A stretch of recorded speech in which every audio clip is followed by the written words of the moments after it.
evening, ladies and gentlemen. Welcome back to this week's live stream. I'm joined again for the second week running by Greg de Bleek. Welcome, Greg. Thanks for joining us this evening. You're on mute. You're on mute. That was a great start, wasn't it? Yeah, nice to be here. Hi, everyone. Right. So I say this every week, lots to talk about, all sorts of things going on in Glasgow in particular. I'll just check the title so I don't do my normal thing of putting the title then forgetting to talk about one of them.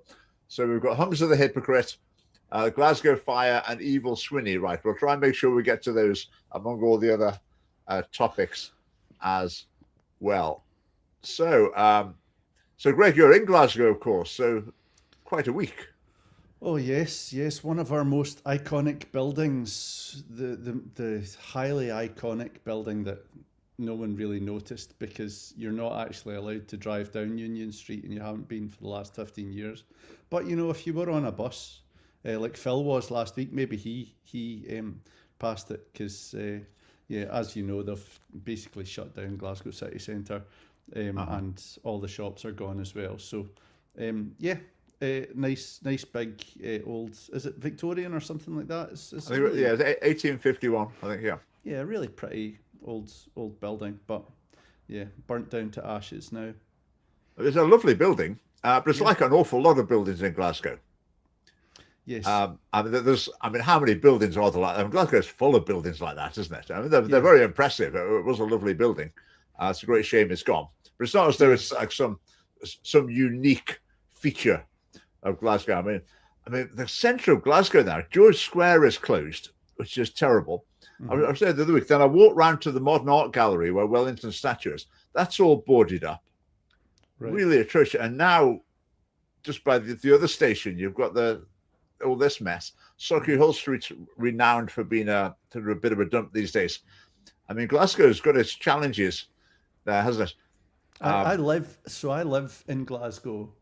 I live in Govan, and it has, I've not really been in the city centre properly, for years really. I mean, I play in a band, so like sometimes we'll maybe go in to play in a gig or something like that. But I've never actually gone into the city centre to go shopping or anything like that. And part of that's we're in the internet age and you get stuff on Amazon now and whatever.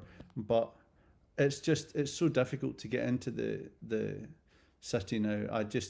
You can't drive there, you can't park there, and I don't want to get public transport because public transport is pretty crazy at the best of times and unreliable all the rest of the time. So yeah, I'll tell you, I'll float an idea to our viewers. Tell us, I've got the comments here, fire away comments.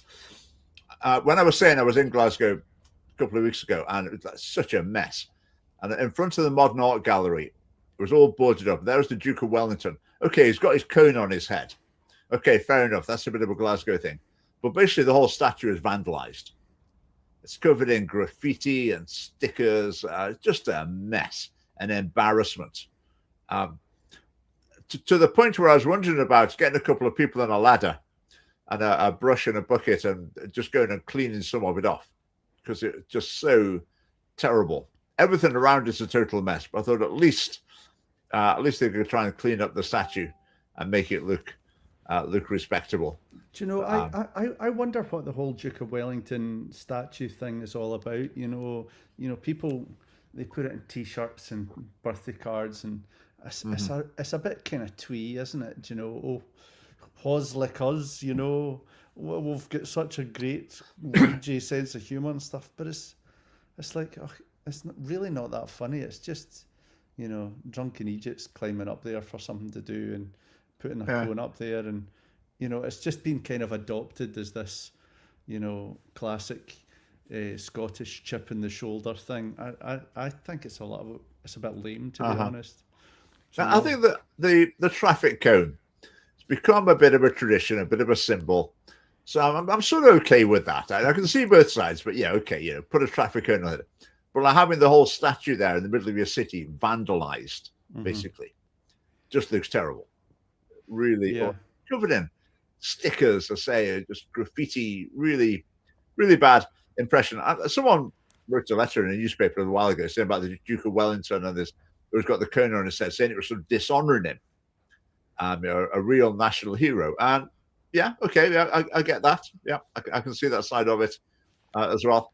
So Yeah, I've no idea about the history of the Duke of Wellington, so I can't really speak to that, unfortunately. Maybe I should look that up. they should be honouring him as a great campaigner against violence, sexual violence against women. Because when he was in command somewhere, some of his soldiers raped some nuns, and so he hung them all. Good. That sounds right. Then the regiment, he said that they had to play this sort of dirge, this like hymn of repentance. The regimental band had to play it at something like, I don't know, 9 in the morning or something, every day for the next 100 years. Right. As a mark of repentance and shame on the regiment. And they did it. They did it for the next 100 years. And they got to the end of the 100 years. It was such a tradition by them. It had become a regiment that they actually kept doing it. And I think the regiment might have been disbanded. I'm not sure. I tried to look up to see if it was still happening. I couldn't find anything online about it still happening. But they were certainly doing it well over 100 years after the event. So, well, that's a profound memorial, isn't it? That's what repentance should look like, in public repentance, you know. Yeah. So I think that's good. Yeah. Well, he's gone up in my estimations there. I'll give you another story. Let's try this one as well. Brilliant. When they occupied Paris after the Battle of Waterloo, the Prussians were there as well, and the British under Wellington. There was a bridge in Paris that was built to commemorate a French victory over the Prussians. So the Prussians said, we're not having this. We're going to blow it up. We're not having a bridge commemoration beating us. So we're going to blow this bridge up, and that'll teach these Frenchies once and for all. Yeah. So Wellington said, no, we're not having that. There's no reason for that. We've already won. Look, it's a lovely bridge. Tough, it's going to stay there. And so they couldn't agree.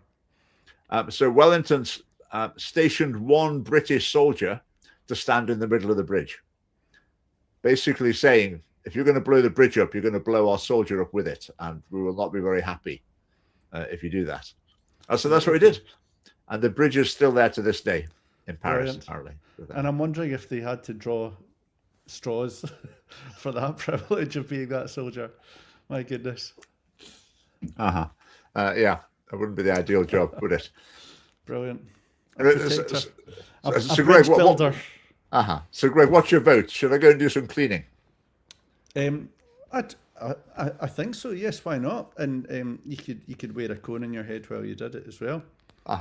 There's about 4 cones sticking out of his head and the horse's head and the horse's ears or whatever. Last time I was there.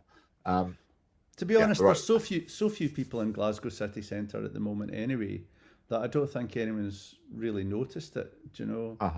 So maybe it's just the people who are doing the graffiti that are still there. The only people who go in. Yeah, people who are going in, and like I'm concerned about the people now. Like now that vape shop has burned down, I'm worried about where these people are going to have to go and get their vapes. But maybe they'll build another one in its place, so we can only hope. There's not really a shortage of vape shops. It seems like the provenance of this vape shop is a little unclear. It seems like the person wasn't paying their business rates and wasn't replying to demands for them. So it seems like it was a slightly shady business going on there. You can imagine. I mean, Glasgow city centre is basically a bunch of Betfreds and pound shops and vape shops. You know. No, there are good shops as well. There is the mid-range and there's the upmarket bit as well. I mean, there's some. Right. Yeah. There's an upmarket bit, is there? Have you not been there? Okay. No, I'm probably not the best authority in these things. I just, Right, Joe. Since we're on the fire, I've just got one slide to show you here. I just need to flip through it to find it. Let's see. Shouldn't be. There it is. Right, you maybe saw the video that when the fire had just started, the smoke was belching out of this vape shop at road level. And the fellow there, sorry? must have smelled great. Uh-huh.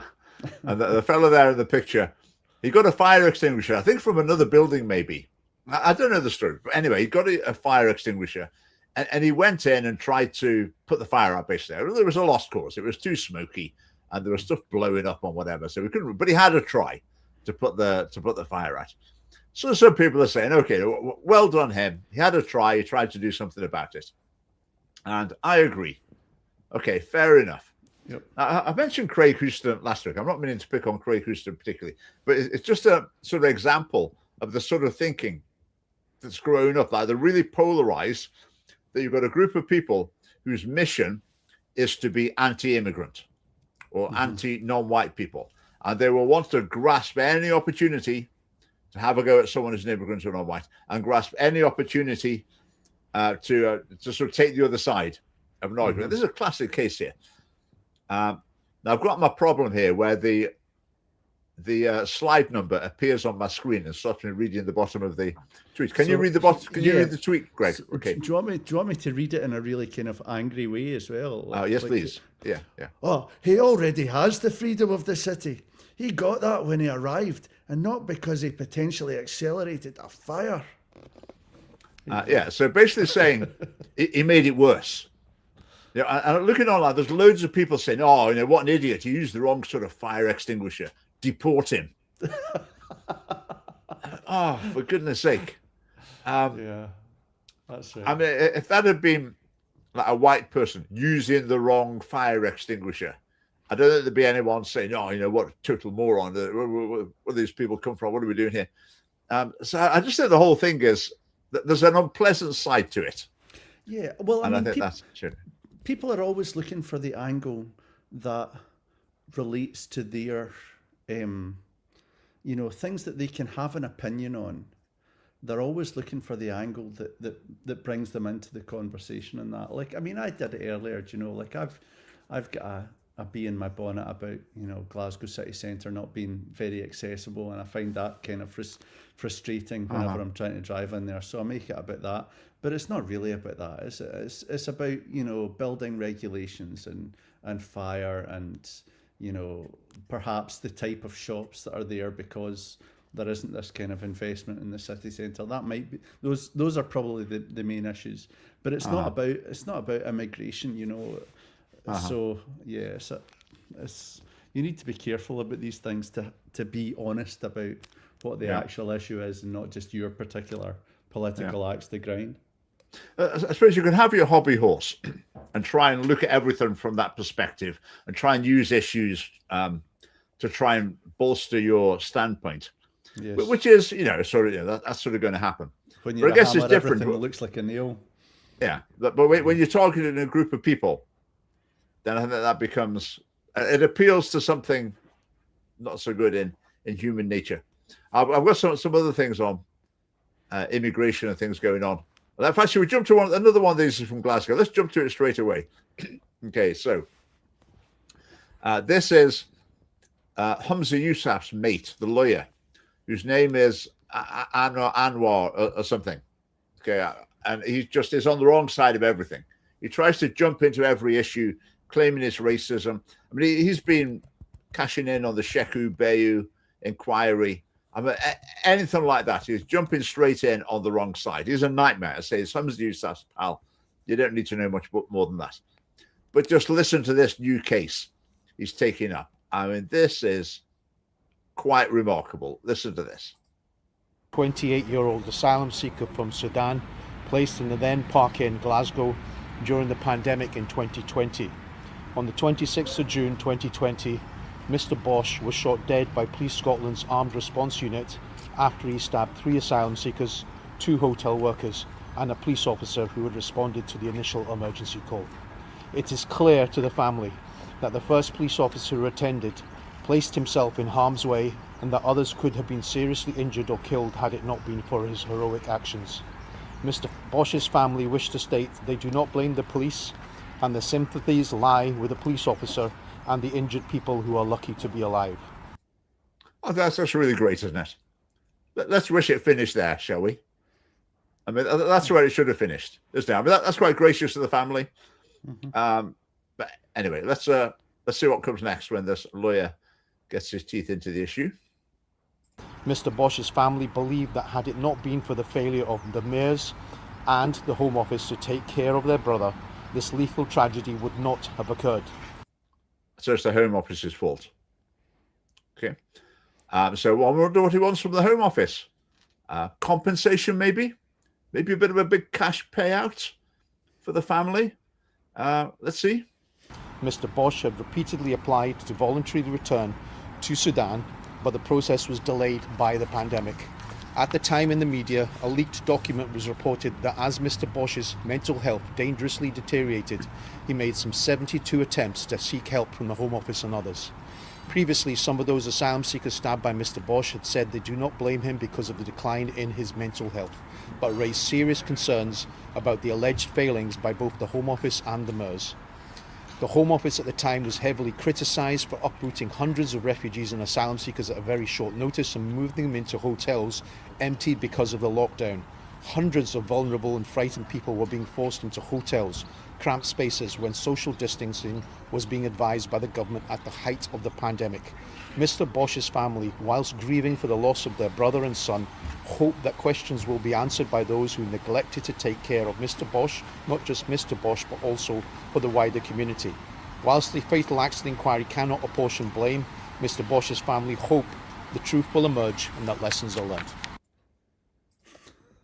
Fatal accident inquiry. Fatal accident inquiry. Someone went around stabbing people and they're having a fatal accident inquiry.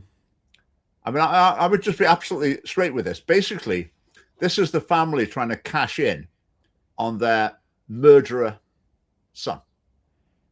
They've got a lawyer who said, hey, we can, if we play this right, we can get a big payout from the UK government because our son was a murderer. And that fella there is. So was he here illegally and wanted to be removed, and he was asking the Home Office to remove him and go through the process of removal. Was that what? Yeah. So it's an illegal immigrant, right? But as every illegal immigrant does, as they arrive and seek asylum. Mm-hmm. So then he was going through the process. Maybe the process wasn't going particularly well, and he was given the option of being returned to where he'd come from. And he expressed interest in that. Okay. But it wasn't done quickly enough. So he stabbed some people. So obviously he deserves, I mean, his family deserve, I mean, at least a six-figure payout, I would think, for that. I mean, it's the failure of the duty of care there by the UK government. This guy, Anwar, then so he's just basically a kind of victimhood entrepreneur, really, or race issues. Yes, race, Palestine, and Islam, but mainly race issues. Race That's his obsession, kind of thing. Yeah, right. Racial ambulance chaser. Yeah. Well, I mean, you would hope this case is going to be laughed out of court, wouldn't you? You really would hope, but you would assume he's a lawyer, and you'd assume he thinks there's some chance. Maybe he thinks, they'll settle out of court for 50,000, maybe, just to make me go away, just to save the embarrassment. I mean, and the kind of the clown world of all this, we're through the looking glass, so why not? These opportunists will come along and see how much public money they can manage to claw back for themselves or their family.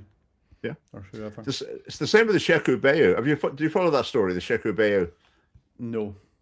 This was a black man in Fife who was high on all sorts of drugs, brandishing a knife in the street. The police were called. Yes. He sort of attacked the police. He knocked a policewoman unconscious. They needed reinforcements. Eventually, the police were able to subdue him, get him in the back of a van, take him to the police station, and he died. And it's been looked into, massive inquiry. I watched quite a bit of it. As far as I can see, there's no evidence of any excessive force by the police. Just he was high on all sorts of drugs. He was struggling like crazy, struggling hysterically, and I think it was a heart attack in the end. So basically, he died. Right. but no suggestion of police misconduct, let alone racism.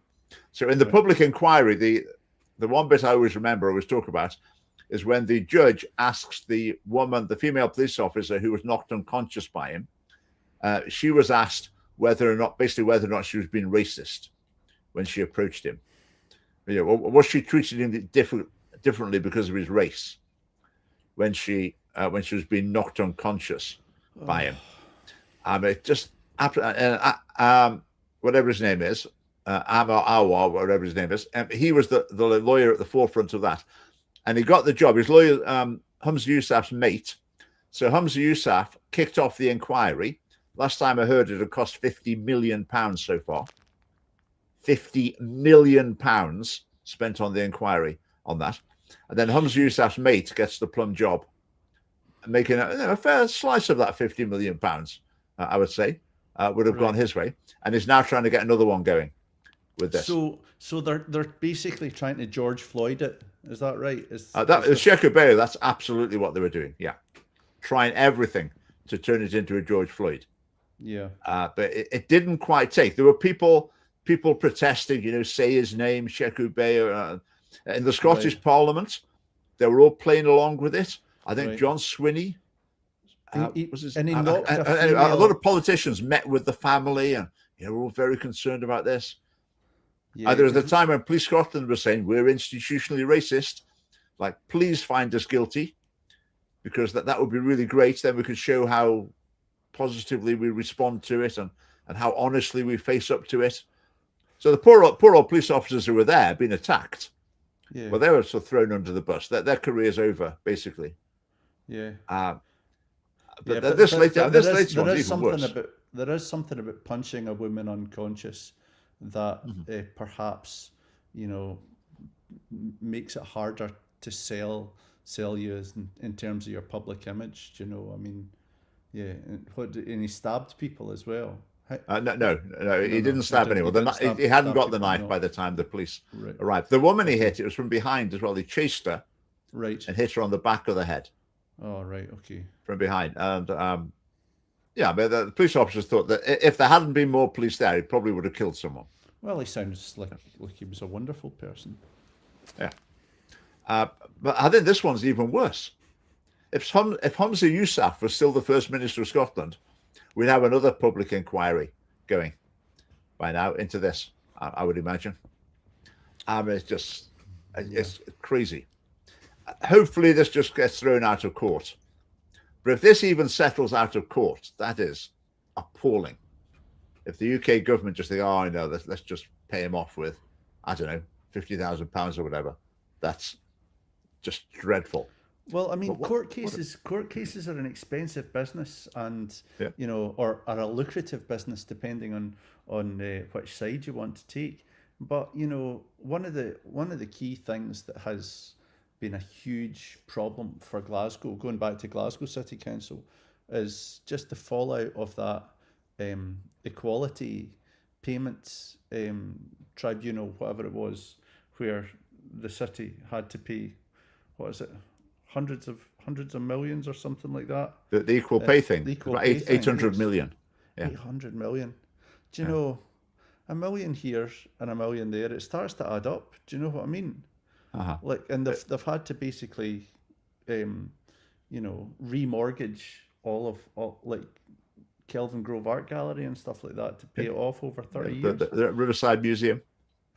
Yeah, it was half their annual budget. Over half of their annual budget. Yeah. Was lost in their equal pay claim. So I'm assuming that's why all the roads are filled with potholes now, and everything just seems a bit more rubbish. But no one in the Parliament would challenge that. No. A con man. Well, let's hope that if this goes to court, let's hope it doesn't go anywhere. But we'll watch this one with interest. Right, back to the fire. No, John. I would guess the shop had a fire extinguisher. I would think it was probably empty. There was no one in it when it started, so I don't know how the fire started. But I think by the time people realised it was going, they probably couldn't get in to do anything there. Let's carry on with the police. Let's carry on with the police. Here's another one to see what the police are up to. So this is the Deputy Chief Constable speaking at an event in the Parliament run by a Muslim organisation. Now, I mean, before we get, should the police be speaking at a Muslim event? Should the police be speaking at a Christian event? Should the police be speaking at these sort of special groups, or like a Chinese people's event or something? I'm not really sure they should. I don't think it's really what the police should be doing.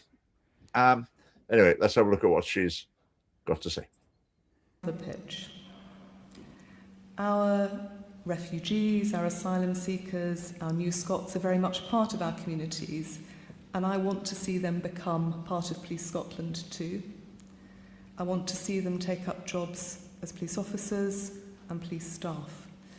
I also, and this isn't in my script, I have to say, I also want to think that at some point one day, not perhaps just yet, but one day, the person standing here speaking about the work that Police Scotland is doing as a Deputy Chief Constable will have come to this country as a new Scot, as a refugee or an asylum seeker.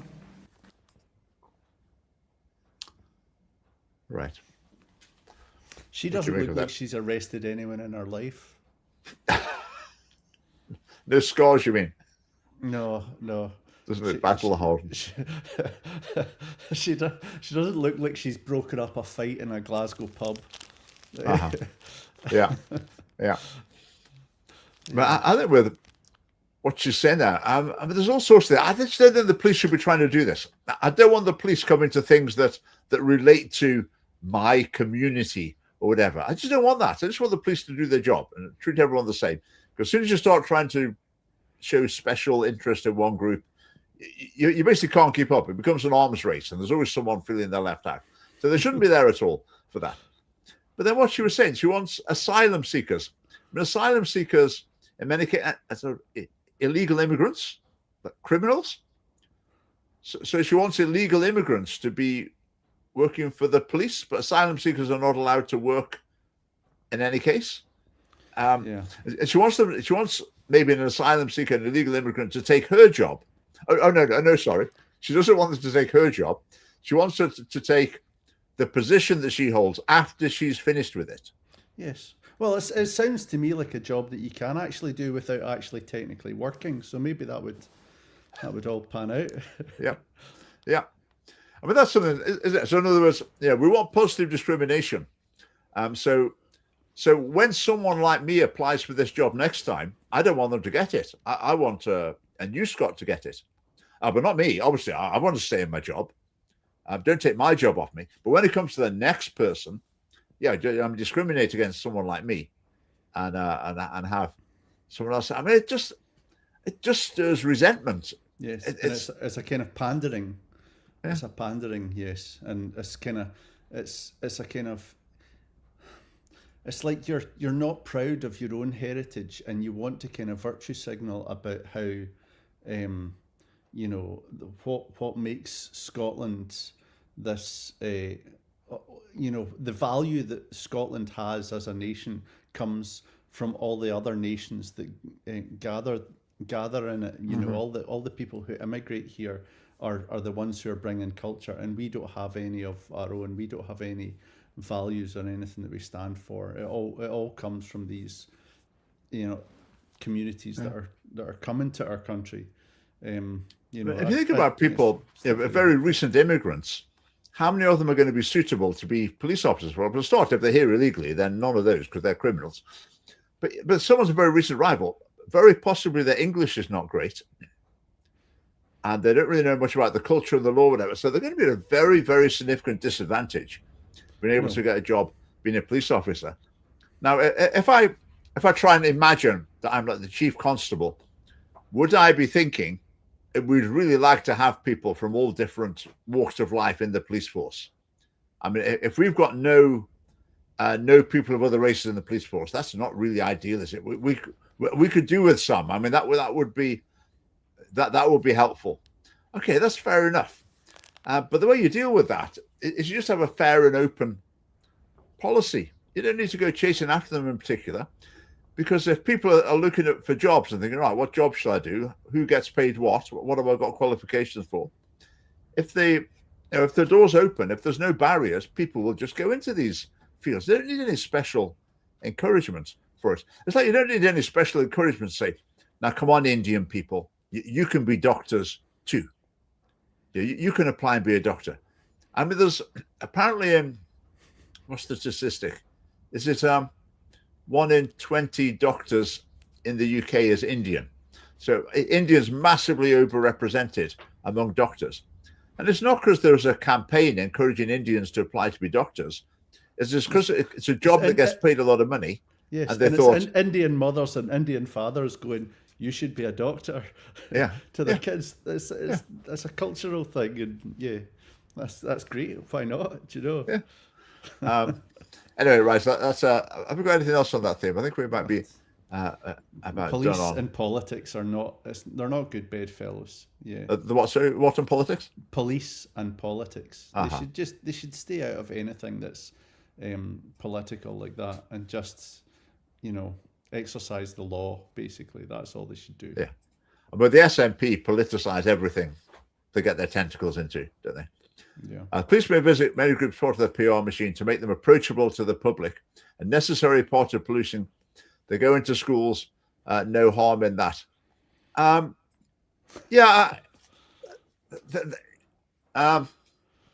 the counter perspective. I guess the thing is that it's perceived, if it's perceived as you're showing a special interest, I guess if you just go along to say hello to people and meet people, I guess that's one thing. But if you're there saying, I want to see someone of this type in the top job next time, then I guess that makes it crosses the line into something else.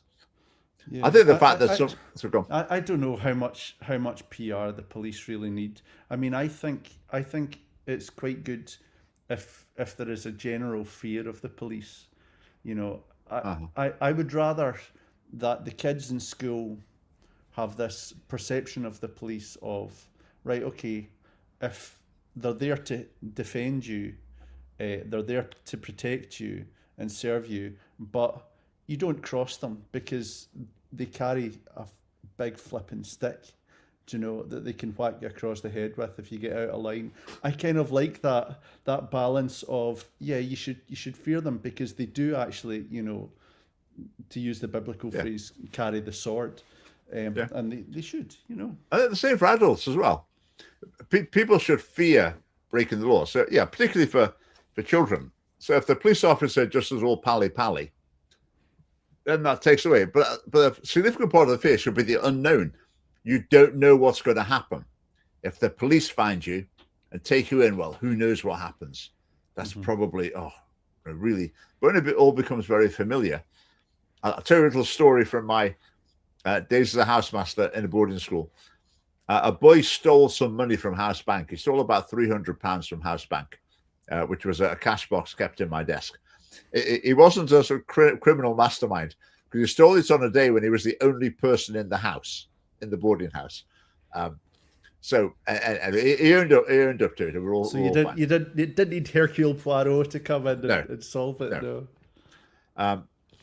So I can't. But we reported it to the police because apparently you're supposed to do that. I don't know if there's a threshold or something. So I remember I phoned up the police and said, right, this has happened. 13-year-old boy stolen this money. We understand we ought to report it. And the police officer said, great. He said, bring him in. We'll give him a fright. And I thought, oh, this is good. This is what we want. Can't wait. I was going to lock him in the cell for half a day or something. Can't wait. So the headmaster and I jumped in the headmaster's car, went round to Oxgang's police station with this budding thief. It was actually a very nice boy. He was very out of character. Anyway, so we went in and sat there, and a female police officer came and sat down and said to the boy, now you do know you're not supposed to do that, don't you? And he said, yeah, I know that. She said, no, you won't do that again, will you? Because you really shouldn't do that. Oh, no, I won't do it again. And a bit more of that, and then that was it. So we took him back. I thought we'd have been better off not going. Because probably before he went, he was terrified of what was going to happen if the police got involved. Oh, wow. I mean, who knows? He was quaking in his boots. then he realised it was just a cosy chat and total waste of time. Well, worse than a waste of time, counterproductive. Missed opportunity there. Would have been better off not going. We could have, you know, somewhere between, you know, scaring him straight and scarring him for life. That's really what you want to be aiming for in that situation. Right. I've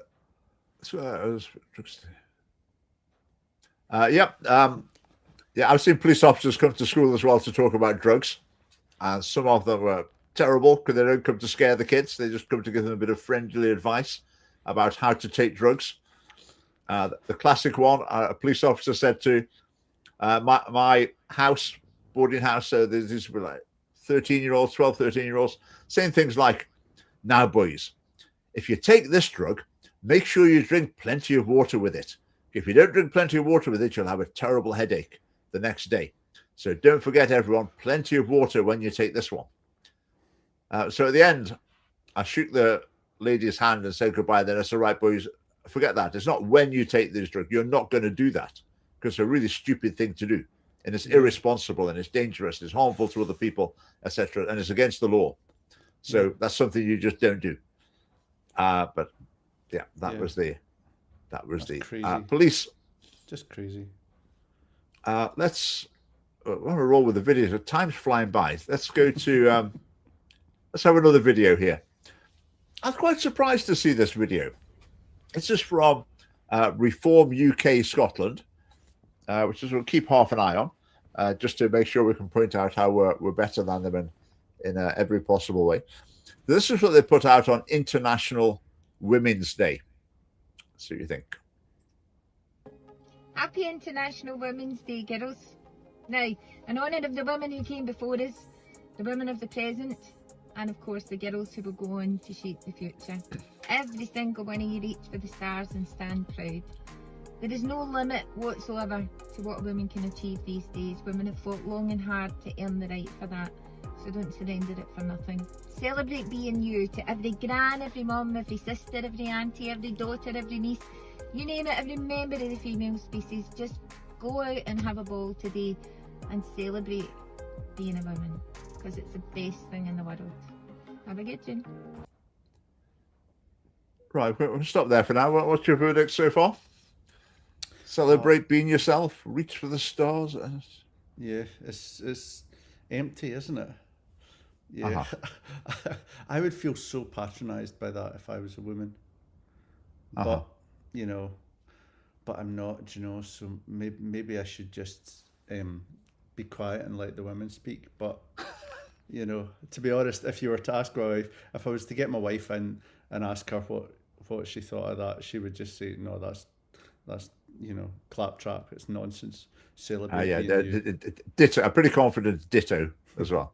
Yeah. Yes. I'm just surprised that they're churning this sort of stuff out. That's the sort of stuff you expect from the SNP and Labour. It's real feminist girl power. You know, we're team woman.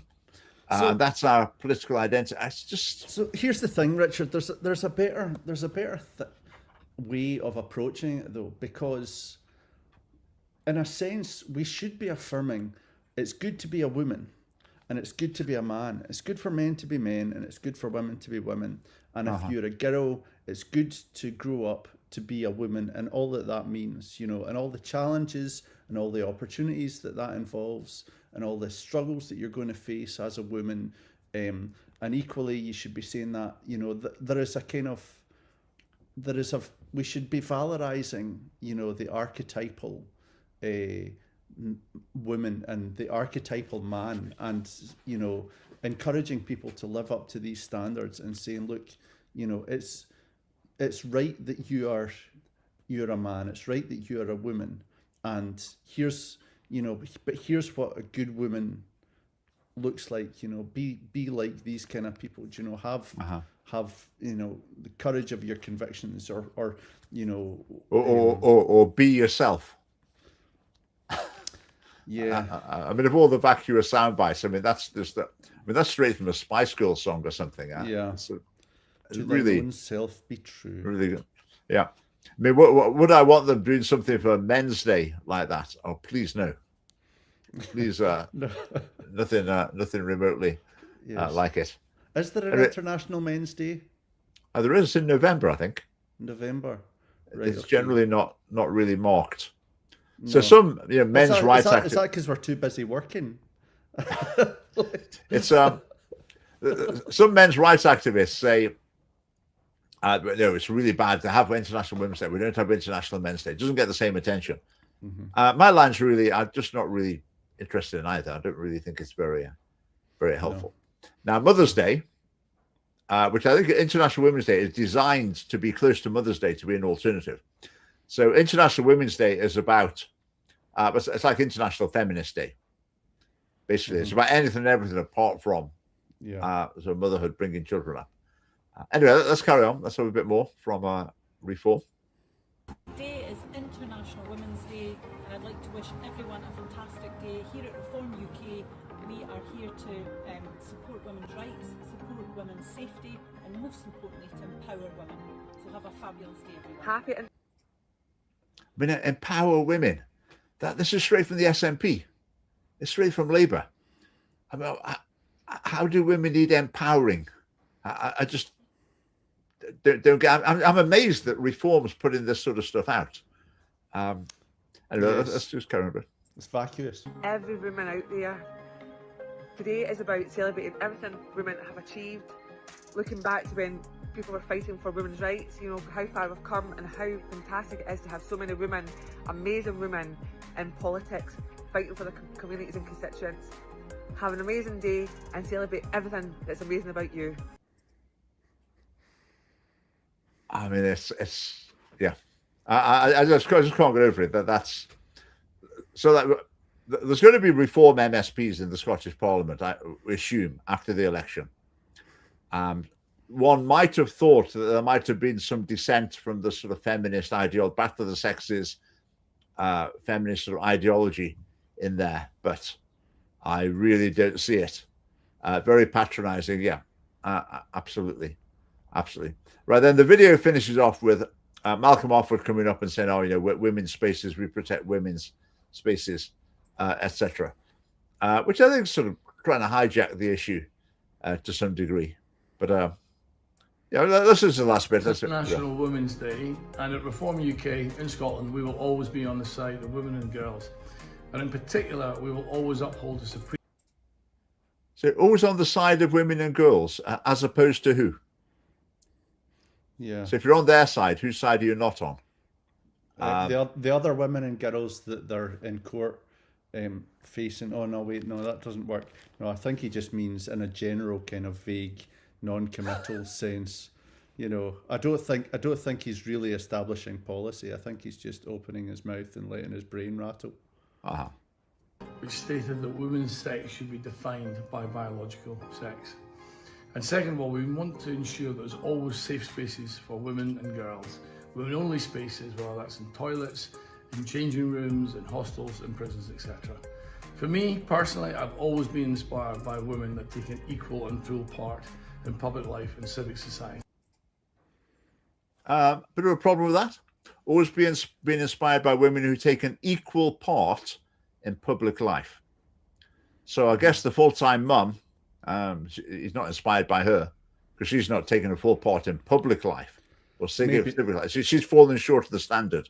Maybe really. not, but give credit where it's due, though. I think it's good to kind of affirm the point about biological sex being the thing that defines women at the most fundamental level, and protecting women and their private spaces and things like that. I think I have to object to you being too generous to reform that. Oh, right. Okay. Well, I'm sorry. I mean, when he's saying I've not been specific enough, but it does need to be said. I think that's I mean, it's true. Yeah, we agree completely.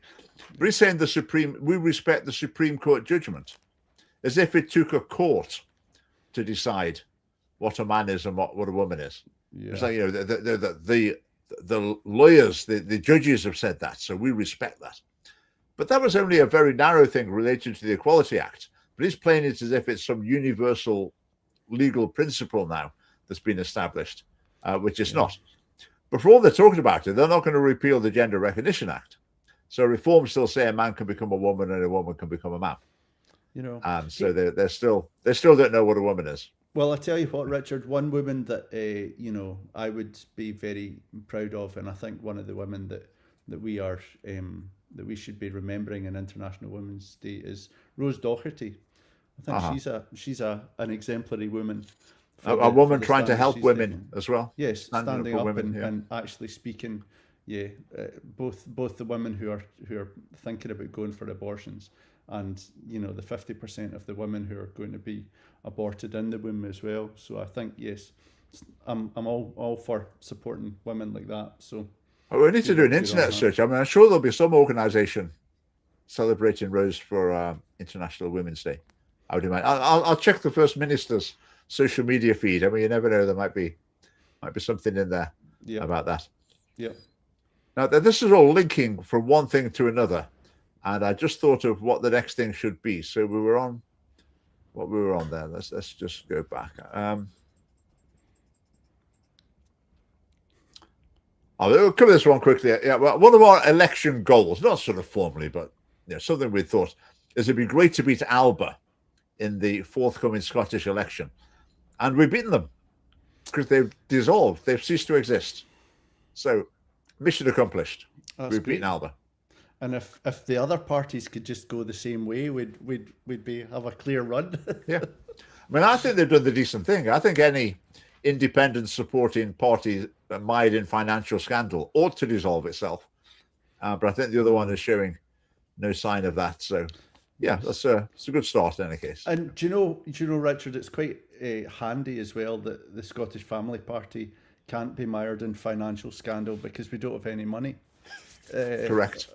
Well, maybe that's why we don't have any money. That's right. But the reason we don't is because we've just done fundraising. Did we hit the £25,000 fundraising for the? We're almost on that. We've basically got enough for our leaflets. Our leaflets are basically covered. So we're now moving on to raising money for social media advertising during the campaign. Let me just put the link in if anyone's feeling inspired to contribute to our campaign fund. Brilliant. Yes, so we got our basically 25,000 very, very quickly. So we'll take a bit of a break from asking for money, but then we're going to be back at it before too long, encouraging people to contribute to social media advertising. You don't have to be asking for it, but I think it's worth telling people who are watching, who are thinking, oh, actually, I would want to. I'll put the link there. I'll just put the link in. Brilliant. Yeah. So that's the end of Alba. Let's see what you think of this. This is from a school in Glasgow. Right, Diversity Day, 20th of February 2026. We're delighted to inform you that this will be Diversity Day in our school. Pupils are invited to dress as they please and or wear casual dress to celebrate their identity, cultural dress to celebrate their identity, heritage and individuality. Participation is entirely optional. There's no cost associated with the event. We'll begin the day with a whole school diversity assembly where we'll reflect on the importance of inclusion, respect, and celebrating the rich diversity within our school and wider community. Throughout the day, classes will take part in focused lessons activities designed to explore and celebrate different cultures, backgrounds, experiences, and perspectives. What do you think? See, I mean, the problem with diversity is, it can represent strength, but it can also represent weakness. So, if you have a diversity of directions that people want to go, and diversity of priorities, then diversity is not something to be celebrated. What is often kind of unsaid when people are celebrating diversity is that diversity is the thing that becomes subsumed, and it's the thing that becomes overcome by unity. So it's like we bring all these different things, we bring our diverse skills and our diverse personalities and our backgrounds and our experiences and our histories and all of these things, and they become something that becomes a contribution to the united goal that we have. And the problem is that diversity is now being separated from that better goal of unity, and rather it's just being, you know, promoted as this thing that we should all be happy that everyone has their own culture and their own background and their own way of dressing and everything. Everyone is different, you know. If everyone's different, no one's different, you know. But we're all scuppered. Yeah. John's asked you what school it is. So Wallacewell Primary School, part of it's Smithy Croft. It seems like a bit of a joint effort between a few schools. But my take on, I mean, some people, Glasgow. Is it? Right, okay. Wallacewell, is it? I'm not sure. It was somewhere in Glasgow. But some people were going reacting extremely negatively on social media, which you could sort of see, and maybe not too much jumping up and down about it. To have this as a one-off, but then the rest of your time you're focused on building something united and common culture, and like British and Scottish history and identity or whatever. So if this is against the run of play, a special event that you do once in a while, I can sort of get that. That's okay. But I worry it's more reflective of the general approach that's fairly universal. The school, when I was working at Milkston Castle School in Edinburgh, they used to have an international week. It was the same sort of thing. They had pupils from all over the world. So they'd have menus from different countries, and pupils from various countries would speak in assembly about things about the country they're from, whatever. And it was fine, you know, it was all good. But the boys used to call it Foreigners Week, which wasn't really which was very fun. I mean, they weren't meant in any ill will. There wasn't any hostility to the people, but I think they could see through it. It was all a bit contrived. But I think having something like that, okay as a one-off, but as the exception rather than the way you're conducting the whole of the education. Right, good comment. Right, Jack, you're an SFB donor. Excellent. But hope reform bring in PR. Yes, me too. But they've gone quiet on PR. Nigel Farage was asked about it the other day. And he said, oh, well, I can't remember exactly what he said, but he basically just brushed the question away. So the challenge with PR is the party that's got elected has just benefited from the current system. So they're not likely to say, okay, let's pull the ladder up. That's not the right analogy. Let's destroy the system that we're benefiting from. But I think in the future, if we've got 5 or 6 parties genuinely in with a chance of winning seats, and you end up with seats being won on, like, 17% of the vote or something, which we might end up happening the next Westminster election, maybe there will be the critical mass of parties who will say, no, we want proportional representation, and go for it. We should have it for Scotland as well. And as I always say, I think I would be an MSP if we had proportional representation. And that would be, that's enough justification in itself, isn't it? I mean, absolutely. No further argument is necessary. That's it. Now, Liam, so do they reform now oppose PR? Yeah, I'm not surprised. I mean, how cynical is that? How they should be utterly embarrassed to be saying this is a matter of principle. We're outraged. This system is not fair. We got 14% of the vote and 1% of the seats. How can that be fair? We change it. We bring justice to the electoral system. Oh, hang on, it's benefited us now. Oh, forget all that. We'll just keep it the way it is. I mean, totally unprincipled. Like, how do you take advantage of the current system? What is required to take advantage of the current system? Do you need a significant marketing budget in order to do that? What are the thresholds that you? There's 2 things you need basically. You need a higher level of support than your opponents. Not by much. Doesn't matter how much by. But if you can just get that little bit ahead, then you'll just win seats all over the place. And the other thing that helps you is concentration of support in particular areas. Right. And both of the concentration of support in particular areas, that's just totally unfair. And the other thing as well is just totally unfair. You could win you could win. I mean, to give a ridiculous example, let's say you've got a party that wins every constituency in the UK by one vote. And then you just get all the MPs. And the party that's come second by one vote in every constituency, well, they get none. I mean, it's a great system. But people say, oh, you need the local connection. But I don't think you do. I think a lot of the things people take to their MPs and MSPs, they're things they should really be taking to the council because they're local issues. And the other idea I have is maybe how about replacing the House of Lords with what's like the House of Commons now? So have the House of Lords elected on first past the post. So you have a local representative in the House of Lords, but the House of Commons is full PR. That's my very own idea. But as I will no doubt find, whenever I have my very own idea, someone else has had it first. Nothing new under the sun, Richard. No. So I'll tell you a story about that, actually, about one of my great inventions that wasn't that. I invented a magic trick. It was so good. So what you would do is I would have a person in the room with me. I'd say, pick a card, and they would tell me what card they'd picked, or they'd show me the card or whatever. I'd then say, right, I'm going to phone my friend, and my friend is going to tell you what card you picked. And the friend would be in another part of the country. So I'd phone my friend up. I'd just say, okay, here they are. Hand the phone over to the person. And they'd ask them a few questions. And then the person at the other end of the phone would tell them what card they'd picked. I mean, how brilliant was that?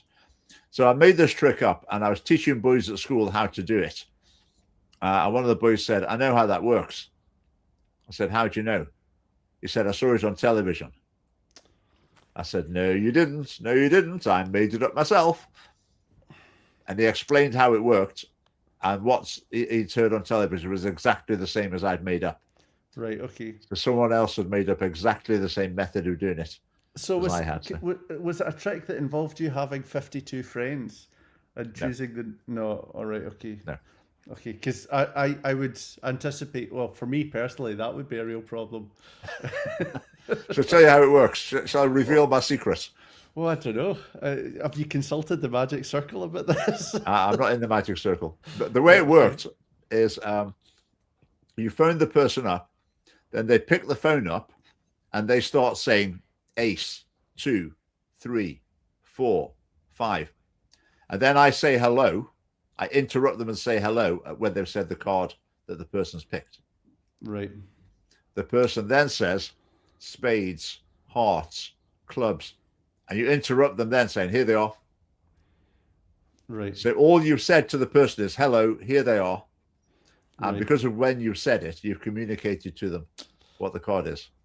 But someone else thought of it before me. And oh, dear. that was that. Yeah. That was that. Right. We've got approximately 1 minute left. Let's see if there's just one more thing.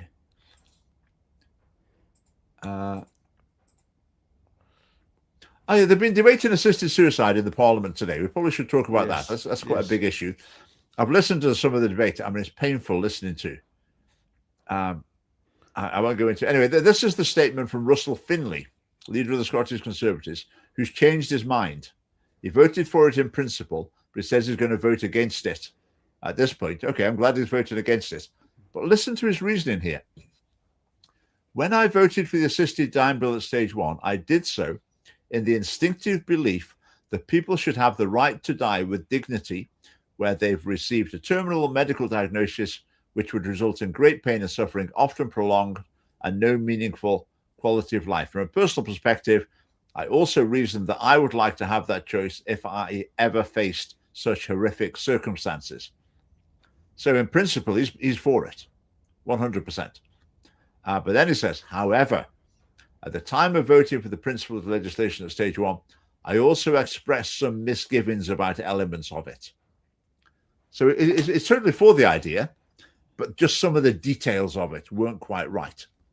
So if, on Tuesday next week, if this doesn't pass, the reason it's not passed is because of people like Russell Finlay, who are for it, but they think this particular bill wasn't quite right. So if this particular bill wasn't quite right, what you do? Well, another one will be brought forward in the next Parliament. I think it'll pass next week.